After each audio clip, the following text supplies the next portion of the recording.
Chapter 4. 1:10 p.m.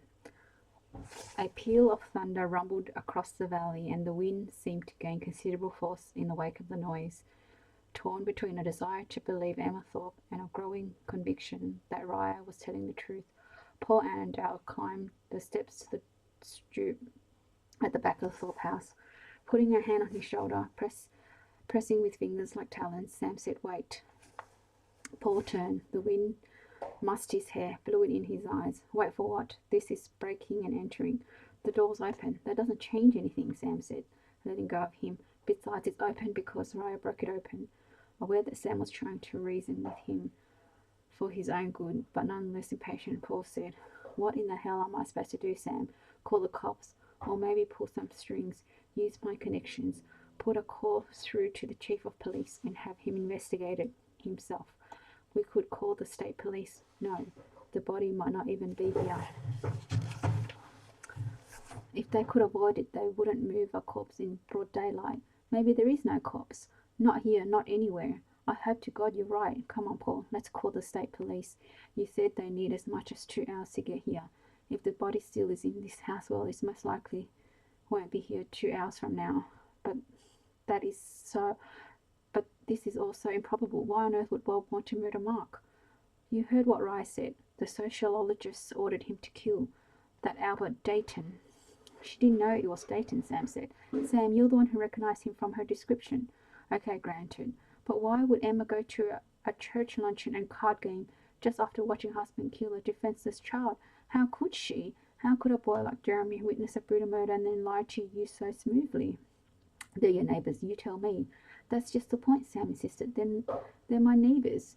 They have been all their lives, nearly all their lives. I know them well as I know anyone. And I'm telling you, Paul, they simply aren't capable of that sort of thing. Paul put one hand to his belly, his stomach spasmed with cramps. The memory of what he had seen in that bucket, the thickening blood and the strands of hair that were the same colour as Mark's hair, had affected him physically as well as emotionally.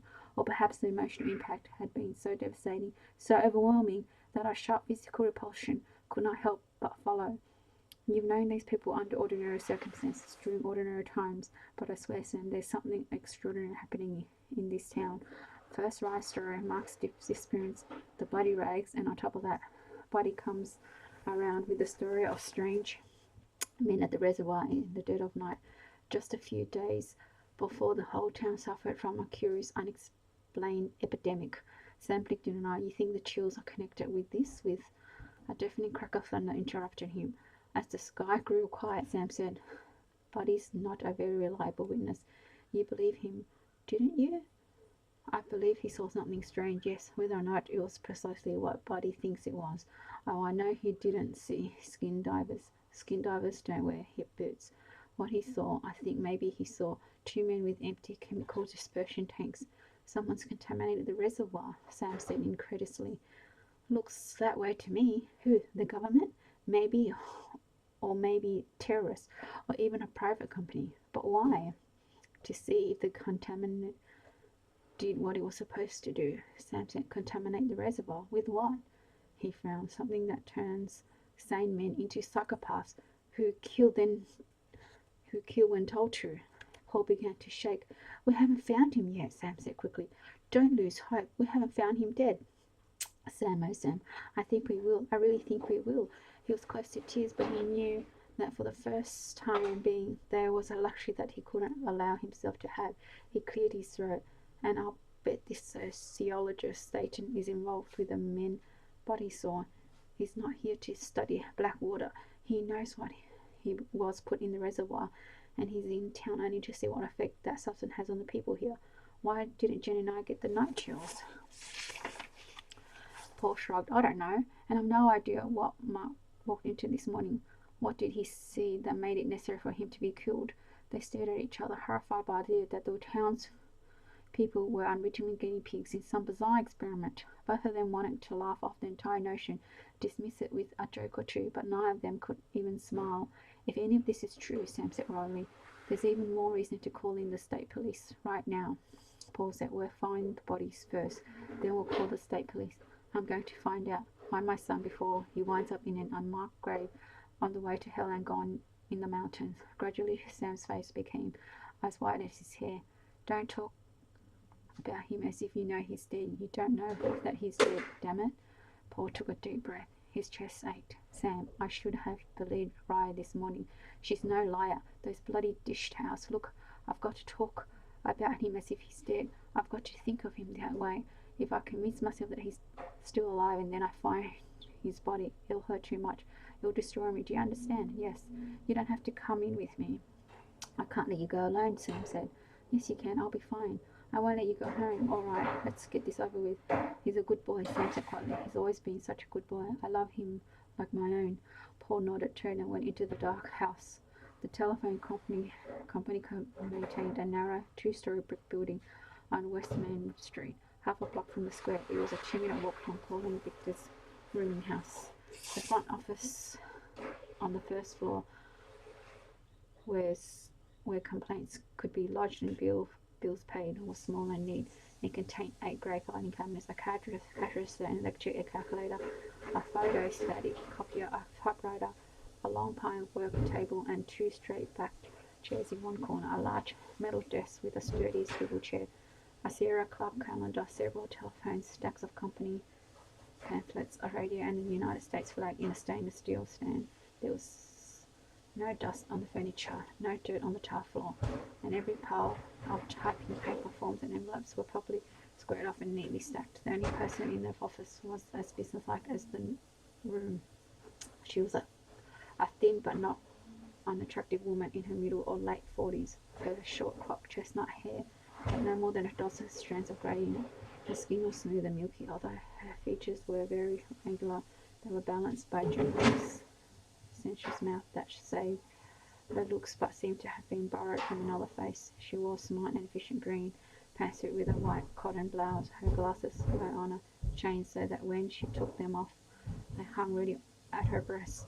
When Salisbury entered the office, she stepped up to the counter, smiled professionally, and said, "Does it still look like rain out there?" Closing the mullioned window door. Salisbury said, yes, it does. What can I do for you? I'm the lock, I'm the key. He went to the counter. She toyed with the glasses at her breast. He said, "What's your name?" "Joan Markham." "Are you a secretary?" "I'm the assistant manager." "How many people are working here?" Right now, he said, 6, including me." "Name them for me one by one." "Well, there's Mr. Polchowski." "Who's he?" "The manager." "Where is he now?" In his office, the front room upstairs." "Who else, Joan?" "Leona Ives, Mr. Polchowski's secretary." "Is she upstairs too?" "Yes." "That leaves 3. Those are operators." "Yes, Mary Altman, Betty Zimmerman, and Louise Polchowski." "Mr. Polchowski's wife, his daughter," Joan said. "Where do the operators work?" She pointed to a door at the back room that leads to the downstairs hall. "The switchboards are in the next room at the back of the building." "When do these operators go off duty?" "At 5 o'clock. "And 3 more come in new shifts?" "No, just 2. This isn't that much business at night." "There isn't that much business at night. The new shifts work until 1 in the morning." "That's right." "And 2 more operators come on duty until 9 o'clock in the morning." "No, there's just 1 during the graveyard watch." She put on her glasses, took them off again a second later. "Are you nervous, Joan?" "Yes, terribly." "Don't be nervous. Relax. Be calm." Some of the stiffness went out of her slender necks and shoulders. She smiled. "Tomorrow is Saturday," he said. "Will there be 3 operators on duty during the daylight shift?" "No, on weekends there's never more than 2. "Joan, I see you've got a notebook and pen next to your typewriter. I want you to prepare for me a list of all the operators who are scheduled to work tonight, and during the first 2 shifts tomorrow. I want their names and their home telephone numbers. Understood?" "Oh, yes." She went to her desk. Salisbury crossed to the front door. He studied West Main Street through his 6-inch square panes of glass. Presaging a summer storm, the wind whipped the trees mercilessly, as if trying to drive them to shelter. There was no one in sight on either side of the street. Salisbury looked at his watch. 1:15. "Hurry up, you stupid bitch." She looked up. "What?" "I called you stupid bitch. Forget that. Just finish the list. Quickly now." She busied herself with pen and notebook. "Bitches," he thought. "Rotten bitches, all of them. Every last one of them. Always fouling him up. Nothing but bitches." An empty lumber truck went past on Main Street, heading towards the mill. "Here it is," she said. He returned to the customer service counter, took the notebook page from her hand and glanced at it. 7 names. 7 telephone numbers. He folded the paper and put it in his shirt pocket. Now, what about repairmen? Don't you have linemen or repairmen on duty all the time? We have a crew of 4 men, she said. There are 2 on the day shift and 2 on the evening shift. There's no one regularly scheduled for night shift or for the weekends, but every one of the crews on call in case of emergency. And there are 2 men on duty now. Yes. Where are they? Working on a problem at the mill. When will they be back? By 3, maybe 3:30. When they come in, you send them over to Bob Thorpe's office. He had already decided to make the police chief office his headquarters for the duration of the crisis. Understood, Joan? Yes. Write down for me the names and telephone numbers of the others 2 repairmen. She needed half a minute for that assignment. Now listen closely, Joan.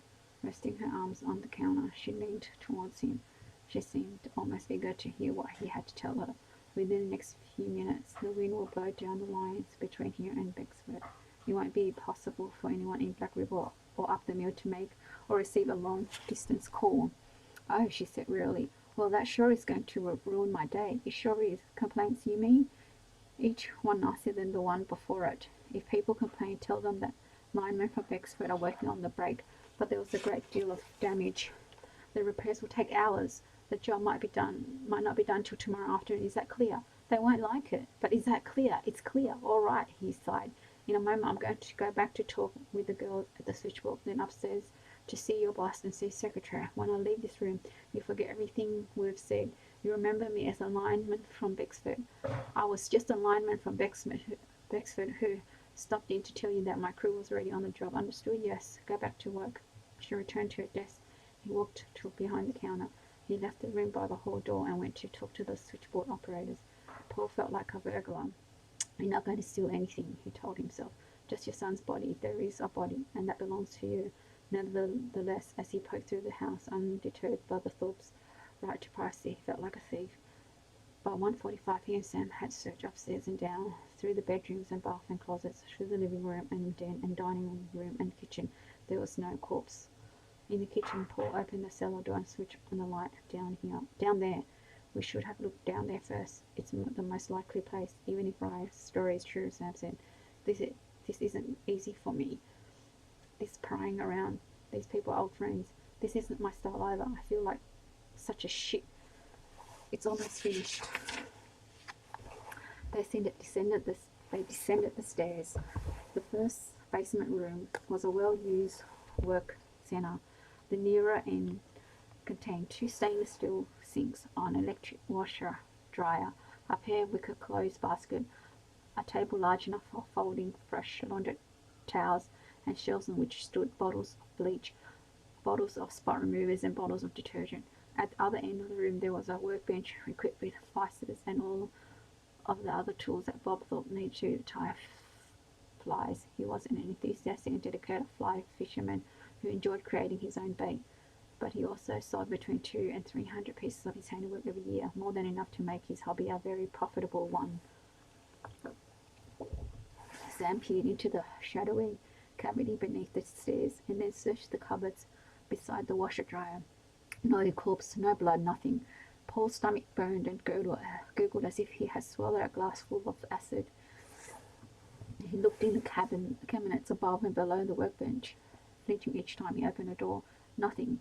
The second basement room, less than half the size of the first, was used entirely for food storage. 2 walls were covered with floor-to-ceiling shelves, and these were lined with store-bought, as well as home-canned fruits and vegetables. A large chest-style freezer stood against the far wall. In there or nowhere, Sam said. Paul went to the freezer. He lifted the lid. Sam stepped in beside him. Frigid air rushed over them. Streams of ghostly vapour and snaked into the room and were dissipated by the warmer air.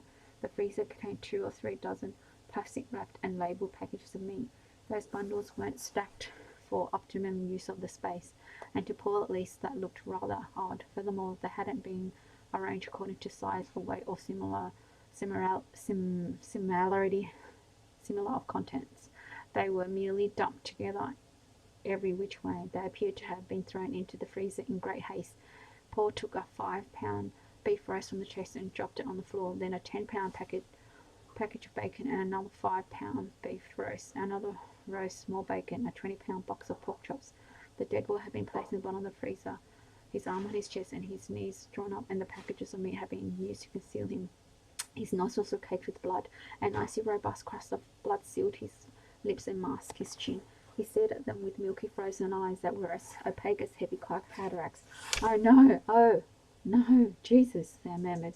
He swung away from the freezer and ran. In the other room, he turned on a faucet. The water splashed loudly. Paul heard him gagging and puking violently into one of the stainless steel sinks. Strangely, he was now in full control of his emotions. When he saw his dead son, his intense anger and despair and grief were at once transformed into deep compassion, into a tenderness that was beyond description. "Mark," he said softly, "it's okay, okay. Now I'm here with you. You aren't alone anymore." He took the remaining packages of meat from the freezer, one at a time, slowly excavating the graves. As Paul removed the last bundle from atop the body, Sam came to the doorway. "Paul, I'll go upstairs. Use the phone. Call the state police." Paul stepped into the freezer. "Did you hear me?" "Yes, I heard you." "Should I call the state police now?" "Yes, it's time. How are you feeling?" "I'm all right, Sam. Will you be okay here alone?" "Sure, fine." "Are you certain?" "Sure." Sam hesitated, finally turned away. He took the steps two at a time, thunderously. Paul touched the boy's cheek. It was cold and hard. Somehow he found the strength to pull the body, stiff as it was, out of the freezer. He balanced his son on the edge of the chest, got both arms under him, and lifted him. He swung around and put the boy on the floor in the center of the room. He blew on his hands to warm them. Sam came back, still as pale as the belly of a fish. He looked at Mark, his face twisted with pain, but he didn't cry. He kept control of himself. "There seems to be some trouble with the telephones." "What sort of trouble?" "Will the lines have been blown down between here and Bexford?" Frowning, Paul said. "Blown down? It doesn't seem windy enough for that." "Not here it isn't, but it probably is much windier further on towards Bexford. In these mountains you can have a packet of relative calm right next to a fierce storm. The lines to Bexford." Paul brushed strands of stiff frozen blood-crusted hair from his son's white forehead. "What does this mean to us?" "You can ring up anyone you want in town or up the mill, but you can't place a long-distance call." "Who told you?" "The operator, Mandy Altman." "Does she have any idea when it'll get fixed?" Evidently, there's been a lot of damage," Sam said. "She tells me a crew of linemen from Bexford are already working, but they'll need several hours to put things right." "How many hours?" "Well, they're not even sure they can patch it up any time before tomorrow morning." Paul remained at his son's side, kneeling on the concrete floor, and he thought about what Sam had said. "One of us should drive into Bexford and call the state police from there." "Okay," Paul said. "You want me to do it?" "If you want, or I will. It doesn't matter. But first we have to move Mark to your place." "Move him?" "Of course." "But isn't that against the law?" He cleared his throat. "I mean, the scene of the crime and all that." "I can't leave him here, Sam." "But if Bob Thorpe did this, you want him to pay for it, don't you? If you move the body, what proof do you have that you actually found it?" Surprised by the steadiness of his own voice, Paul said, "The police forensic specialist will be able to find traces of Mark's hair and blood in the freezer, but I can't leave him here." Sam nodded. "All right. I just can't, Sam." "Okay, we'll get him in the car." "Thank you. We'll take him to my place." "Thank you. How will we carry him?" "You take his feet." Sam touched his boy. "So cold." "Be careful with him, Sam." Sam nodded as he lifted the body. "Be gentle with him, please." "Okay, please." "I will," Sam said. "I will." Chapter 5. 2 p.m. Thunder canyoned and rain shouted against the windows to the police chief's office. Two men, employees of other government departments that shared the municipal building, stood with their backs to the windows, trying to look stern, authoritarian, and eminently reliable. Bob Thorpe had provided them with bright yellow hooded rain slickers with police stenciled across their shoulders and chests. Both men were in the middle or late 30s, yet they expressed an almost childish delight at the opportunity to wear those raincoats. Adults playing cops in rubbers. "Can you use a gun?" Salisbury asked them. They both said they could. Salisbury turned to Bob Thorpe. "Give them guns." "Revolvers?" the police chief asked. "Do you have shotguns?" "Yes, I believe those would be better than revolvers," Salisbury said. "Don't you agree?" "For this operation," Thorpe said, "yes, much better." "Then give them shotguns." A brilliant explosion of lightning flashed against the windows. The effect was stroboscopic. Everyone and every object in the room seemed to jump rapidly back and forth for an instant, although in reality nothing moved. Overhead the fluorescent lights flickered. Thorpe went to the metal firearms cabinet behind his desk, unlocked it, and fetched two shotguns. "Do you know how to use them?" Salisbury asked the men in the yellow raincoats. One of them nodded. The other said, "Not much to it. These babies pack a hell of a lot of punch. You pretty much just have to point in the general direction of the target and pull the trigger." He gripped the gun with both hands, admired it, and smiled at it. Good enough, Salisbury said. The two of you will go out to the parking lot behind this building, get in the spare patrol car, and drive to the east end of town. Understand me so far? To the east end, one of them said. 100 yards short of the turn at the mouth of the valley, you'll park the cruiser across the highway and block both lanes as best you can. A roadblock, one of them said, obviously pleased with the way the game was developing. Exactly, Salisbury said. If anyone wants to enter Black River, logging trucks, local citizens, maybe visitors from out of town, anyone at all, you let them in. However, you'll send them here, straight to this office. You'll tell them that there is a state emergency has been declared in Black River and that they absolutely must, without exception, check in with the chief of police before they go about their business. What kind of emergency? You don't need to know. One of them frowned. The other said, everyone will want to know. If they ask, tell them the chief will explain it. Both men nodded. Thorpe distributed a dozen shotgun shells to each of them. If anyone tries to leave Black River, Salisbury said, you'll also direct them to the chief and you'll give them the same story about the state of emergency. Understood? Yes, yes. Every time you send someone to see Bob, whether they were coming into town or trying to get out of it, you radio this office. That way, if they don't show up within a few minutes, we'll know that we've got some renegades on our hands. Understood? They both said yes. Salisbury took his handkerchief from his hip pocket and blotted the perspiration from his face. If anyone leaving town tries to run your roadblock, to stop them. If you can't stop them any other way, use the guns. Shoot to kill, Salisbury said. But only if there's no other way to stop them. One of the men tried to look like John Wayne receiving orders at the Alamo. Shook his head solemnly. He said, don't worry, you can count us. Any questions? How long will we be in charge of this roadblock? Another team of men will relieve you in 6 hours, Salisbury said. At 8 o'clock this evening, he jammed his handkerchief back into his pocket.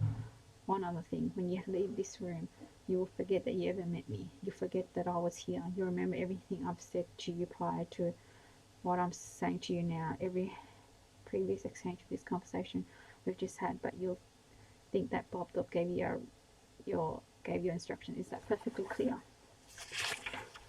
Yes, perfectly. Then get moving. The two men went out of the room, forgetting him. The moment they set foot in the corridor, a fiercely white pulse of lightning washed over the town, and a crack of thunder followed, rattling the windows. Close those blinds, Salisbury said irritably.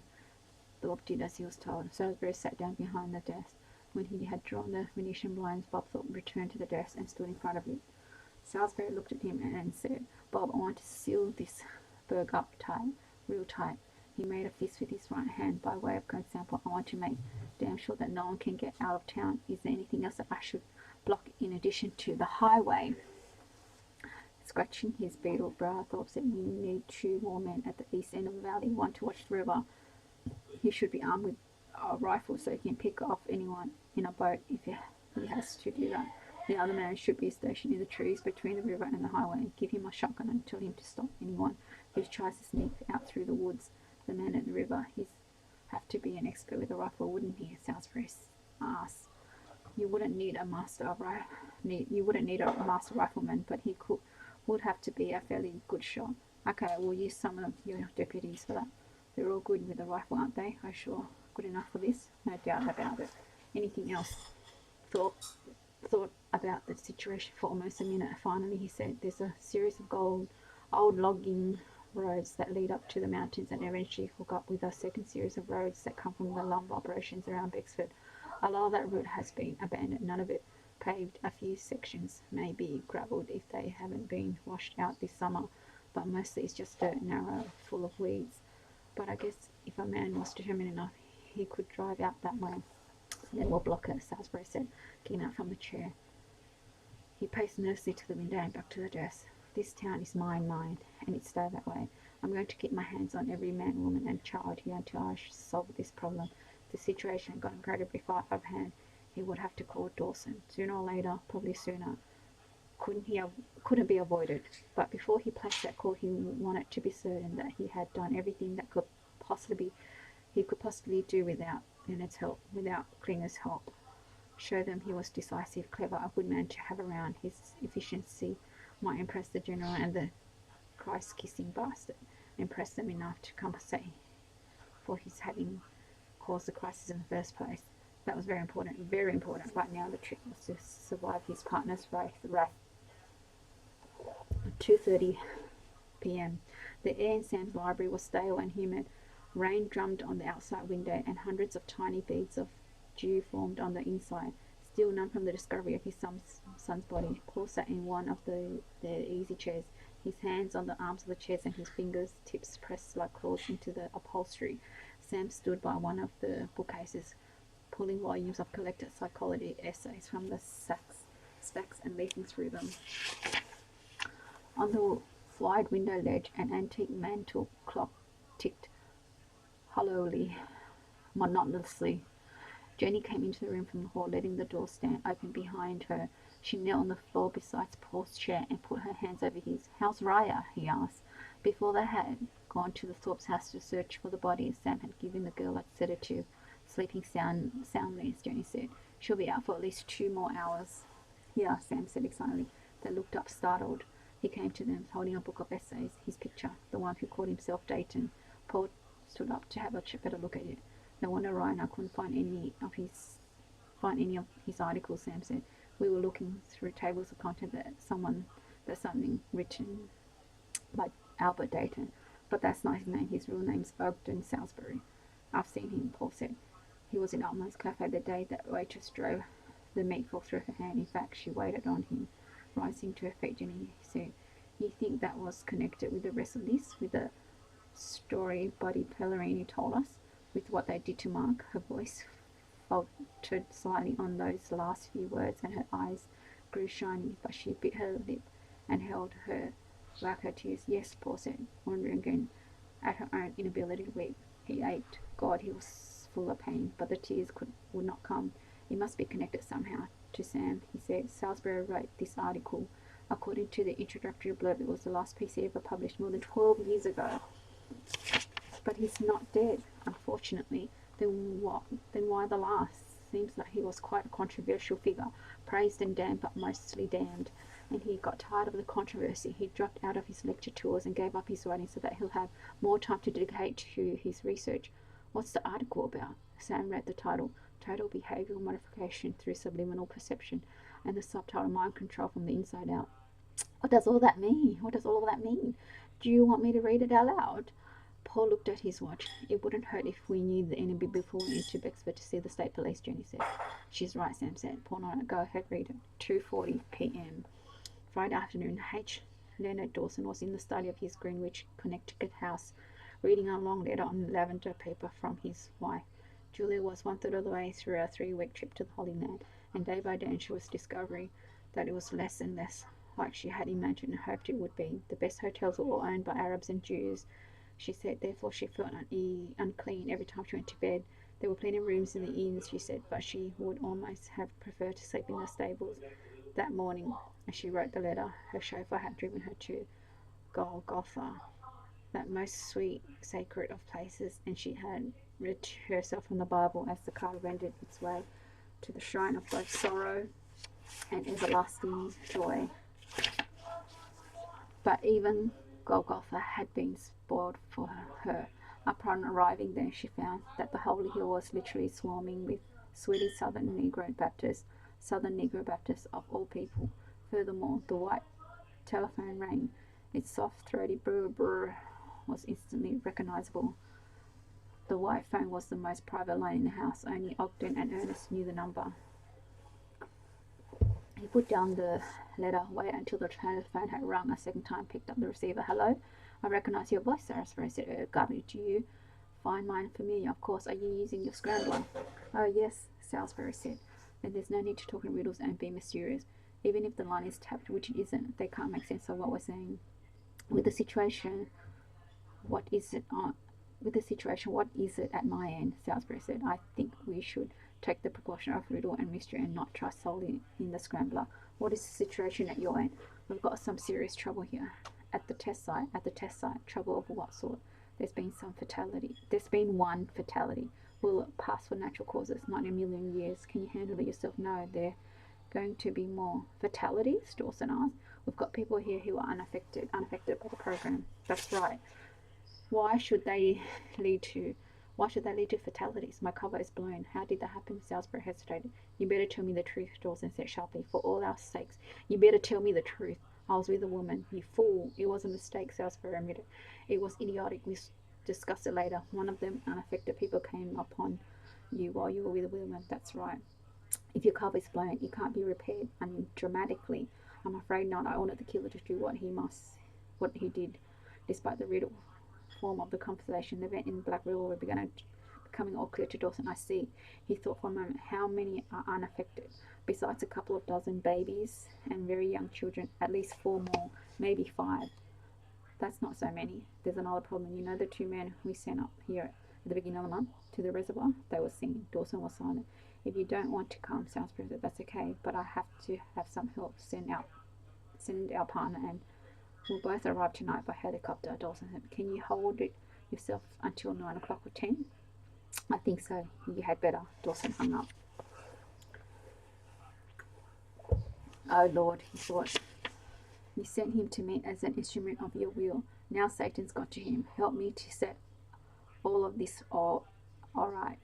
I only want to serve you. He telephoned his pilot and ordered him to fuel the helicopter and have it at the landing pad behind the Greenwich house within the hour. He dialed 3 numbers before he located Klinger. There's some trouble up north. Serious? Extremely serious. Can you be here in an hour? Only if I drive like a maniac. Better make it an hour and a quarter. Get moving. Dawson hung up again. Oh Lord, he thought, both of these men were infidels. I know that. But you send them to me for your own purposes, didn't you? Don't punish me for doing your will, Lord. He opened the lower right drawer of the dress and took out a folder thick with papers. The label on it said Harrison Dory Detective Agency, subject Ogden Salisbury. Thanks to the Harrison Dory Agency, he understood his partners almost better than they understood themselves. For the past 15 years, he had kept a constant data file on Ernest Klinger. The Salisbury dossier was comparatively new, begun only in January 1975, but it traced his life all the way back through his childhood, and it was undeniably complete. Having read it 10 or 12 times from cover to cover, Dawson felt that he should have anticipated the current crisis. Ogden was neither stark raving mad nor perfectly sound of mind. He was pathologically a woman hater, yet periodically he indulged in lascivious sprees of whoring, using as many as 7 or 8 prostitutes during a single weekend. Occasionally there was trouble. To Dawson's way of thinking, 2 of the reports in the file were more important, told more than Ogden than all the others combined. He withdrew the first of them from the folder and read it yet again. A week passed. His 11th birthday, Ogden was taken from his mother and made a ward of the court. Catherine Salisbury, widowed, and her lover, Howard Parker, were later convicted of child abuse, child molestation, and corrupted the morals of a minor. Mrs. Salisbury was sentenced to 7 to 10 years in the New Jersey Correctional Institution for Women. Upon her conviction, Ogden was transferred to the home of neighbors, Mrs. Carrie Barger, now Peterson, where he became one of several foster children. This interview was conducted with Mrs. Carrie Peterson, now 69 years old, in a home in Teaneck, New Jersey, on the morning of Wednesday, January 22nd, 1975. The subject was obviously intoxicated even at that early hour and sipped a glass of just plain orange juice throughout the interview. The subject was not aware that she was being recorded. Dawson had marked the section of the report that most interested him. He skipped ahead to the 3rd page. Agent, living next door to Mrs. Salisbury, you must have witnessed a great many of those beatings. Mrs. Peterson. Oh yes, I should say. From the time that Ogden was old enough to walk, he was a target for her. That woman, the least little thing he did, whop, she beat him black and blue. Agent, spanked him? Mrs. Peterson. No, she hardly ever spanked. Had she only spanked, that wouldn't have been so horrid. But that woman, she started out hitting him with her open hands on the head and all about his sweet little face. As he got older, she could sometimes use her fists. She was a big woman, you know. She used her fists and she'd pinch his little arms. I cried many the time. He'd come over to play with my foster children and he'd be a mess. His little arms would be spotted with bruises, just spotted all over with bruises. Agent, was she an alcoholic? Mrs. Peterson. She drank some, but she wasn't addicted to June or anything. She was just mean, naturally mean, and I don't think she was too smart. Sometimes very dim-witted people, when they get frustrated, they take it out on children. I've seen it before too often. Suffer the little children. Oh, they suffer so much, I tell you, Adrian. She had a great many lovers, Mrs. Peterson. Dozens. She was a vile woman. Very common-looking men. Always very common-looking, dirty, crude labourers. Her men drank a lot. Sometimes they stayed with her as much as a year. More often it was a week or two or a month. Agent, this Howard Parker? Mrs. Peterson, him. Agent, how long was he with Mrs. Salisbury? Mrs. Peterson, nearly 6 months, I think, before the crime. What a horrible man, horrible. Agent, did you know what happened in the Salisbury house when Parker was there? Mrs. Peterson, of course not. I had called the police at once. Of course, the night of the crime, Ogden came to me, and then I did call the police. Agent, do you mind talking about the crime? Mrs. Peterson, it still upsets me to think of it. What a horrible man, and that woman to do that to a child. Agent, Parker was bisexual. Mrs. Peterson, he was what? Agent, he customarily had relations with both sexes. Is that right? Mrs. Peterson, he raped a little boy. I don't know. I just don't know. Why did God make some people so wicked? I love children. Have all my life. Love them more than anything. I can't understand a man like that, Parker. Agent, does it embarrass you to talk about the crime? Mrs. Peterson, a little bit. Agent, if you can't bear with me, it's really important that you answer a few more questions. Mrs. Peterson, if it's for Ogden's sake, like you said, I surely can for Ogden's sake. Although he never comes back to see me, you know that? After I took him in and raised him from the age of 11, he just never comes back. Agent, the court records at the time were not properly explicit. Either that or the judge had some of the testimony altered to protect the boy's reputation. I am not certain whether Mr. Parker subjected that boy to, you'll excuse me, but it has to be said to oral or anal intercourse. Mrs. Peterson, that horrible man. Agent, do you know which it was? Mrs. Peterson, both. Agent, I see. Mrs. Peterson, with the mother watching, his mother watched. Can you imagine such a thing, such a rotten thing to do that to a defenseless child? What monsters they were. Agent, I didn't mean to make you cry. Mrs. Peterson, I'm not crying, just a tear or two. It's so sad, don't you think? So terribly sad, suffered the little children. Agent, there's no need to continue with Mrs. Peterson. Oh, but you said this was for Ogden's sake, that you needed to ask all this for Ogden's sake. He was one of my children, foster children, but I felt like they were my own. I loved them dearly, loved them, all of them. Little dears, everyone. So if it's for Ogden's sake, well, for months without anyone at all knowing, with poor little Ogden too afraid to tell anyone. That terrible Howard Parker was using the boy, using his mouth, and the mother watching. She was a vicious woman and sick, very sick. Agent, and the night of the crime, Mrs. Peterson, Parker used the boy. He used the boy's rectum, hurt him terribly. You can't know the pain that the boy suffered. Agent, Ogden came to you that night. Mrs. Peterson, I lived right next door to them. He came to me shaking like a leaf, scared out of his wits. The poor baby, crying his heart out he was. That awful Parker beat him up. His lips were cracked. One eye was puffed and black. At first I thought that was all that was wrong with him, but I soon discovered the other. We rushed him to the hospital. He needed 11 stitches. 11. Agent. 11 rectal stitches. Mrs. Peterson, that's right. He was in such pain and he was bleeding. He had to stay in hospital for nearly a week. Agent, and eventually you became his foster mother. Mrs. Peterson, yes, and never sorry for it. He was a fine boy, a dear boy, very bright too. At school they said he was a genius. He won all those scholarships and went up to Harvard. You'd think he'd come to see me, wouldn't you, after all I did for him? But no, he never comes. He never comes around, and now the social workers won't let me have any more children. Not since my second husband died. They said there have to be 2 parents in a foster home, and besides they said that I'm too old. Well, that's craziness. I love children, and that's all that should count. I love each and every one of them, and I dedicated my life to foster children. I'm not too old for them, and when I think of all the suffering children, I could just cry. The last half of that report was a transcription of a long and rambling conversation with the man to whom Mrs. Peterson had been married at the time that she took this 11-year-old Ogden Salisbury into her home. The interview was concluded. The interview was conducted with Mrs. Ellen J. Barger, now 83 years old, in the Evans Maysbury Nursing Home in Huntington, Long Island, on the afternoon of Friday, January 24th, 1975.